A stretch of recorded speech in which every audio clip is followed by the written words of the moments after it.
नमस्कार दोस्तों, मेरा नाम है शशिंकर तिवारी और आप देख रहे हैं हमारा YouTube channel exam warriors begins. आज बात करेंगे एसएससी एमटीएस 2020 का, जो कि रिजल्ट अभी आउट हुआ है। और आपने भी मे बी इस नोटिफिकेशन को देखा होगा। अगर आपने नहीं देखा है तो आप इसे ssc.nic.in पर के जा करके आप देख सकते हैं। ठीक है, वहाँ पर इसकी पीडीएफ अपलोड कर दी गई है और वहाँ पर जा करके आप चेक कर सकते हैं।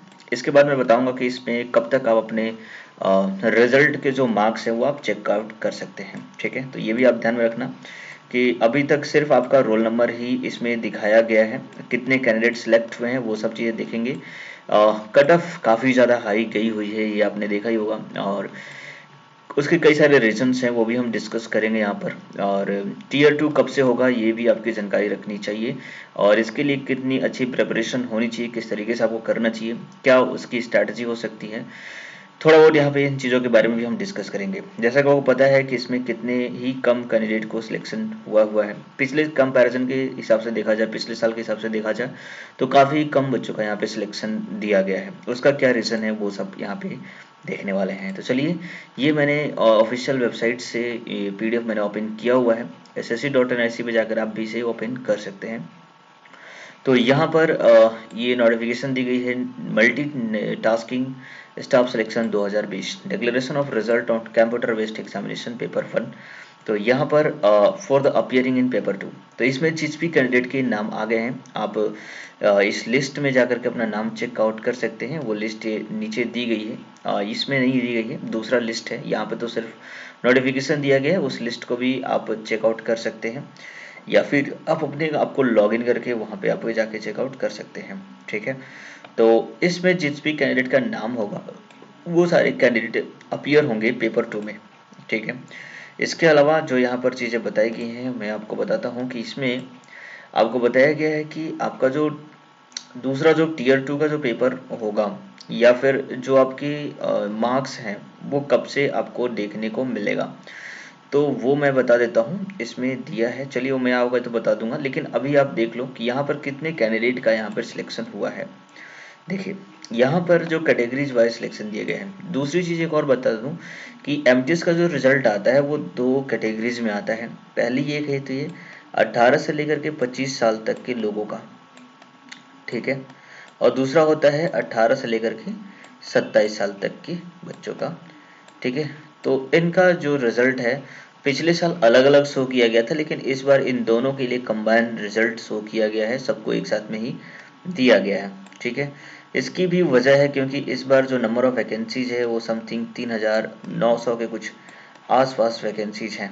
ठीक है, पिछले साल की कंपैरिजन काफ़ी ज़्यादा कम है, इसलिए यहाँ पर टोटल जो कैंडिडेट हैं उनका भी सिलेक्शन कम ही हुआ है। सिर्फ 44,680 बच्चों का यहाँ पे सिलेक्शन हुआ है। जबकि पिछले साल के मुकाबले की बात करें तो पिछले साल समथिंग 1 लाख बच्चों का सिलेक्शन हुआ था टीयर 1 में। तो काफ़ी कम है, लगभग 1/3 यहाँ पर सिलेक्शन हुआ है। इसमें आप देख सकते हो कि ईडब्ल्यूएस में 3070, एससी में 3590 और बाकी कैटेगरीज में आप देख सकते हैं ओबीसी में 11000 और यूआर कैटेगरी में 18480 का सिलेक्शन हुआ है। लेकिन आपको पता होना चाहिए कि यूआर कैटेगरीज में जो बच्चों का सिलेक्शन होता है वो उसमें से 2398 ईडब्ल्यूएस के, एससी के 466, एसटी के 122 और बाकी अदर कैटेगरीज के कैंडिडेट यहाँ पर शामिल भी होते हैं, जिनका मार्क्स यूआर के मार्क्स के बराबर या उससे ज़्यादा होता है उसको यूआर में ही काउंट कर लिया जाता है। ठीक है, इसलिए यूआर में नंबर ऑफ कैंडिडेट सिलेक्टेड ज़्यादा दिखाए जाते हैं। ठीक है, तो ये चीज़ें होगी कुछ इंपॉर्टेंट चीज़ें। दूसरी चीज़ आपको ये देखनी थी कि इसमें कब से आपका मार्क्स जो है वो शोन किया जाएगा। ठीक है, तो मैंने देखा था समथिंग 14 मार्च से आपका जो है ना नंबर आपका दिखाया जाएगा कि आपके जो कितने रॉ मार्क्स हैं और कितने जो हैं आपके नॉर्मलाइज मार्क्स हैं। क्योंकि यहाँ पर रॉ मार्क्स जो होता है उससे नॉर्मलाइज किया जाता है, क्योंकि कई पीरियड में आपके एग्जाम्स होते हैं, कई शिफ्ट में एग्जाम होते हैं, तो नॉर्मलाइजेशन होता है आपके एग्जामिनेशन नंबर का। नॉर्मलाइज होने के बाद मार्क्स डेफिनेटली आपके बढ़ जाते हैं और इसकी वजह होती, इसी वजह से कट ऑफ भी ज़्यादा जाने लगता है। ठीक है, कुछ चीज़ें और भी यहाँ पर दी गई हैं, आपको समझना होगा कि as per the provision of para 18 notice of the examination in case where more than one candidate secured equal aggregate marks, है ना। यानी कि दो कैंडिडेट जो हैं उनका नंबर सेम होता है। जैसे किसी कैंडिडेट का मार्क्स यहाँ पे 90 आया हुआ है, 90 पॉइंट समथिंग, 19.06 आया हुआ है, और दूसरे कैंडिडेट का भी 19.06 ही आया हुआ है। तो ऐसे में किस तरीके से दोनों को क्वालिफाई किया जाएगा या किसी एक को किया जाएगा, किसको प्रेफरेंस मिलेगी? तो देखिए, जिसका डेट ऑफ बर्थ पहले का होगा, यानी कि जो ज़्यादा बड़ा होगा, जिसकी एज ज़्यादा होगी, उसे प्रेफरेंस दिया जाएगा। और उसके बाद भी अगर एज भी मैच कर जाती है तो अल्फाबेटिकल ऑर्डर से किया जाएगा, ठीक है। जो इसका पहले आएगा उसको क्वालिफाई कर दिया जाएगा। ये कुछ नाम लिस्ट रोल नंबर्स दिए गए हैं जो कैंडिडेट डिवार्ड किए गए हैं किसी मिसकंडक्ट की वजह से, वो सारी चीजें यहाँ पे दी गई है, ठीक है। तो इस तरीके से डिस्क्रिप्टिव टू पेपर के बारे में कुछ यहाँ पे जानकारी दी गई है। देखिए क्या लिखा गया है कि the schedule for the paper 2 MTS examination 2022 will be available on the website commission in due course. The admission certificate of the qualified candidate will be uploaded on the website of the respective regional office commission about a week before the date of examination, ठीक है। तो जो tier 2 का जो paper होगा उसके 1 week पहले आपको एडमिट कार्ड आपको दिया जाएगा, ठीक है, जिसमें आपको बताया जाएगा कि टीयर 2 का पेपर किस सिटी किस शहर में आपका हुआ है। इस तरीके से चीज जानकारी आपको दे दी जाएंगी। तो आपको ये ध्यान में रखना है कि सिर्फ 7 डेज पहले ही आपको मिलेगा एडमिट कार्ड, जब भी आपका एग्जामिनेशन होगा। हालांकि उसके कई दिन पहले आपको बता दिया जाएगा कि किस सिटी में आपका एग्जामिनेशन होने वाला है। दूसरी चीज, representation received from the candidate with regard of answer keys has been carefully examined and answer keys have been modified whenever necessary. The final answer key have been used for evaluation. Final answer key will be uploaded on the website of the commission 14th March, ठीक है। तो अभी देखिए, आज जो है 5 मार्च, और आज 14 मार्च को आपका जो है ये जो भी आंसर्स, फाइनल आंसर कीज हैं वो अपलोड कर दिए जाएंगे। उसके साथ में आपके मार्क्स भी यहाँ पे शोन कर दिए जाएंगे, जिसमें आपको पता चलेगा एग्जैक्टली आपके कितने मार्क्स आए हुए हैं और रॉ मार्क्स आपका कितना है, फाइनल मार्क्स आपका कितना है, ठीक है। दूसरी चीज, ये सारी चीजें आपको बताई गई हैं कि 14 मार्च से लेकर के 13 मार्च तक ये अवेलेबल रहेगा, इसलिए जब भी ये अपलोड हो अपना मार्क्स आप जरूर अपना देख लें और उसे सेव भी कर लें। ये भी आप ध्यान में रखना कि आपके जो मार्क्स आए हुए होंगे उससे आप एक बार सेव कर लेना या फिर उसका स्क्रीनशॉट ले लेना, ठीक है। तो ये सारी जानकारी है जो मैंने आपको यहाँ पे दी है। अब आगे देखते हैं कि जो कट ऑफ है वो किस तरीके से यहाँ पे लिया गया है। तो इसमें आप देखोगे कि ये जो ग्रुप है, पहला ग्रुप जो है 18 से 25 के लिए कट ऑफ दी गई है, जो कि अलग होती है 18 से 27 वाले के लिए। तो यहाँ पर आप देख सकते हैं सबसे पहले जो है बिहार के लिए दिया गया है। बिहार में यहाँ पे सिर्फ 2 कैटेगरीज का ही रिजल्ट दिया गया है, यानी कि बाकी की कैटेगरीज के लिए कोई पोस्ट नहीं थी, है ना। तो सबसे ज्यादा यहाँ पर यूआर की कट ऑफ गई है 93। आप देख सकते हैं कि बिहार के लिए सबसे ज्यादा, जितने भी स्टेट्स में वैकेंसीज थी उन सब में सबसे ज्यादा बिहार की कट ऑफ गई है जो कि 93 है, और ओबीसी में भी सबसे ज्यादा बिहार की गई है 91, है ना। तो ये दोनों बातें आपको ध्यान में रखनी है। यहाँ पर क्या है कि सबसे ज्यादा कट ऑफ बिहार की गई है, इसका रीजन ये था कि यहाँ पे नंबर ऑफ वैकेंसी जो थी वो काफी कम थी, ओके। बाकी और सारे स्टेट्स के इस तरीके से दिए गए हैं। यहाँ पर काफी सारे कैंडिडेट ऐसे भी थे जिन्होंने फॉर्म फिल करते वक्त स्टेट का जो ये कोड था वो गलत फिल किया था, तो वैसे कैंडिडेट का यहाँ पे रिजल्ट नहीं दिया गया है, ठीक है। या फिर कुछ ऐसे कैंडिडेट जिनका कुछ आधा कुछ सही था, तो जो सही था सिर्फ उसी कैटेगरीज में उनको नॉमिनेट किया गया और उसके अकॉर्डिंग उनकी रिजल्ट दी गई है, ठीक है। यहाँ पे सभी स्टेट्स के अपने रिजल्ट जो भी कट ऑफ्स हैं वो बताए गए हैं। दूसरी चीज, यहाँ पर आपने देखा होगा कि हर कैटेगरीज के मार्क्स के बाद में यहाँ पे roll number, date of birth भी बताया जाता है। तो आपको पता होना चाहिए कि डेट ऑफ बर्थ किसका होता है। तो देखिए, ये उस कैंडिडेट का डेट ऑफ बर्थ होता है जिसने 91.4361 एग्जैक्टली जो जिस कैंडिडेट का ये नंबर है उसी का ये डेट ऑफ बर्थ लिखा गया है। यानी कि एक ऐसा कैंडिडेट जिसका ये नंबर उसका भी है, यानी कि 91.44361 एक और कैंडिडेट है जिसका सेम नंबर है, लेकिन उसका जो डेट ऑफ बर्थ है वो 10 दिसंबर के बाद का है, तो उसे नहीं कंसीडर किया जाएगा, ठीक है। यही होता है कि अगर आपका टाई हो जाता है तो इस कंडीशन में उसी का वायलेंट माना जाएगा जिसका 10 दिसंबर 1998 से पहले का डेट ऑफ बर्थ है, इसलिए ये डेट ऑफ बर्थ यहाँ पे सभी के सामने दिया जाता है, ओके। तो 91 और 93 यहाँ पे बिहार के लिए। उत्तर प्रदेश की बात करें तो यहाँ पर उत्तर प्रदेश में यूआर के लिए 81 गया हुआ है, और बाकी कैटेगरीज में आप देख सकते हैं कि ओबीसी का 77 और ईडब्ल्यूएस का 77। तो बिहार से कंपैरेटिवली काफी कम यहाँ पे गई है उत्तर प्रदेश में। तो जहाँ पर वैकेंसीज ज्यादा होती हैं वहाँ पे कट ऑफ भी कम होता है, और जहाँ वैकेंसीज कम होती है वहाँ पे कट ऑफ जो है वो हाई हो जाता है। तो इस तरीके से देखा जाए तो सारे स्टेट्स का यहाँ पे आप अपने स्टेट का चेकआउट कर सकते हो।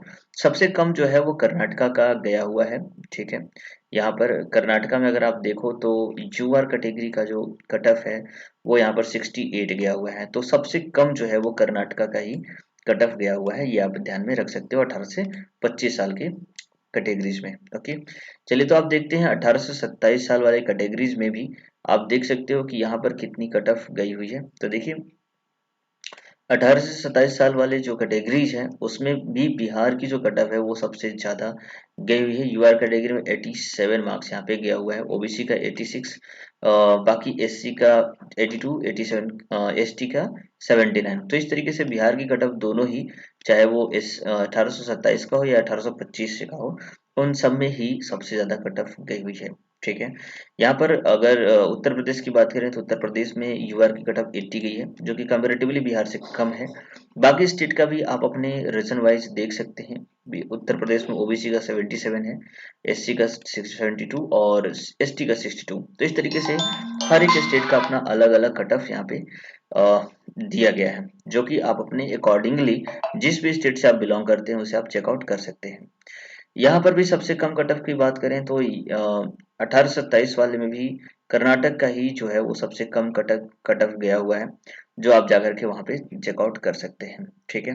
तो ये मैंने कट ऑफ की जानकारी आपको मैंने यहाँ पर दी है सभी स्टेट्स से और सभी जगहों की। इस पीडीएफ को मैं अपने डिस्क्रिप्शन में अपलोड कर दूंगा, आप जाकर के वहाँ पे चेक कर सकते हैं। चलिए अब बात करते हैं कि पेपर 2 जो है वो कब तक आपका हो सकता है। तो देखिए जैसा कि हमेशा से होता रहा है कि जब भी आपका यहाँ पर स्कोर, रॉ स्कोर और पेपर डिस्क्रिप्शन बता दिया जाएगा, उसके कुछ 1-1.5 महीने बाद का मौका मिलता है। कभी कभी जैसे पिछले साल 2019 और 20 की बात करें तो कोविड की वजह से काफी लंबा ड्यूरेशन यहाँ पे मिला हुआ था बच्चों को, लेकिन इस बार उतना ज्यादा टाइम आपको नहीं लिया जाएगा। अप्रैल लास्ट या फिर 1 मई तक आपका जो डिस्क्रिप्टिव पेपर है वो हो जाएगा, ठीक है। तो इसलिए आपको अब अगर आपका नाम इस लिस्ट में आ चुका है तो डेफिनेटली आपको डिस्क्रिप्टिव पेपर की तैयारी करनी चाहिए, ठीक है। डिस्क्रिप्टिव पेपर में क्या होता है कि देखिए आपको ए से लिखने के लिए आएगा, ठीक है, ए से के लिए आएगा। और दूसरा हो सकता है 2 टॉपिक दिए जाते हैं। एक ए से के लिए कुछ 5 टॉपिक ऐसे दिए जाते हैं, 5 टॉपिक ए से के लिए दिए जाते हैं और लगभग 5 टॉपिक ही आपको लेटर के लिए दिए जाएंगे, ठीक है। तो 5 टॉपिक आपको लेटर के लिए दिए जाएंगे, 5 टॉपिक आपको एसे के लिए दिए जाएंगे। और ये इन 5 टॉपिक में से सिर्फ कोई एक ही आपको करना होता है, ठीक है। किसी भी एक टॉपिक पे आपको या तो एक टॉपिक कोई ऐसे का ले लो या फिर कोई एक टॉपिक लेटर का ले लो, किसी एक टॉपिक पे आपको राइट करना होता है। इसके लिए आपको 30 मिनट का टाइम दिया जाएगा और इस 30 मिनट में आपको लिखना होता है। अगर आप लेटर लिख रहे हो तो 150 वर्ड में आपको लिखना होता है और अगर आप ऐसे लिख रहे हो तो 250 वर्ड में आपको लिखना होता है, ठीक है। तो और ये दोनों ही 50 नंबर के होते हैं, यानी कि टीयर 2 का जो आपका पेपर होगा वो 50 मार्क्स का होगा। लेकिन आपको ध्यान में रखना है कि ये टीयर 2 का जो 50 नंबर का पेपर होगा वो काउंटेड नहीं होगा, उससे आपका नंबर में कोई इंक्रीजमेंट नहीं होगी, है ना। ये सिर्फ क्वालिफाइंग नेचर का होता है, ठीक है। आप ये समझिएगा, ये क्वालिफाइंग नेचर का होता है, मतलब कि सिर्फ आपको क्वालिफाई करना होता है इसमें, ठीक है। इसमें आपको फेल और पास नहीं किया जाएगा। हाँ, इसके मार्क्स आपके टाई के कंडीशन में आपको जोड़े जाएंगे कि टाई अगर हो जाता है तब आपका जिसका इसमें मार्क्स ज्यादा होगा उसको कंसीडर कर लिया जाएगा। इसलिए इस पेपर को भी आपको काफी केयरफुली करने की जरूरत होती है, ठीक है। तो ये सारी डिटेल है। बाकी कुछ इंपॉर्टेंट टॉपिक्स जो हैं डिस्क्रिप्टिव पेपर के लिए मैं आपको बताऊंगा अपने आने वाले अगले वीडियो में, ठीक है। अभी के लिए क्या करना है कि आप जरूर इस चैनल को सब्सक्राइब करिए, ताकि जो मैं अगली वीडियो लेकर आऊं जिसमें आपको बताऊंगा कि लेटर कैसे लिखा जाएगा, ऐसे कैसे लिखा जाएगा, कौन कौन से टॉपिक इंपॉर्टेंट हैं और किस तरीके से आपको इस प्रिपरेशन करनी चाहिए, क्या स्ट्रैटेजी फॉलो करना चाहिए जिसकी वजह से आप एक अच्छा नंबर यहाँ पे गेन कर पाएंगे। तो ये सब कुछ चीजें मैं बताने वाला हूँ अपने अगली वीडियो में, तो जरूर चैनल को सब्सक्राइब करिए और इस वीडियो को जरूर लाइक करिए, ठीक है। तो चलिए आज के लिए इतना ही रखेंगे, अगले वीडियो में मिलते हैं, तब तक के लिए आपका दिन शुभ रहे। जय हिंद, जय भारत।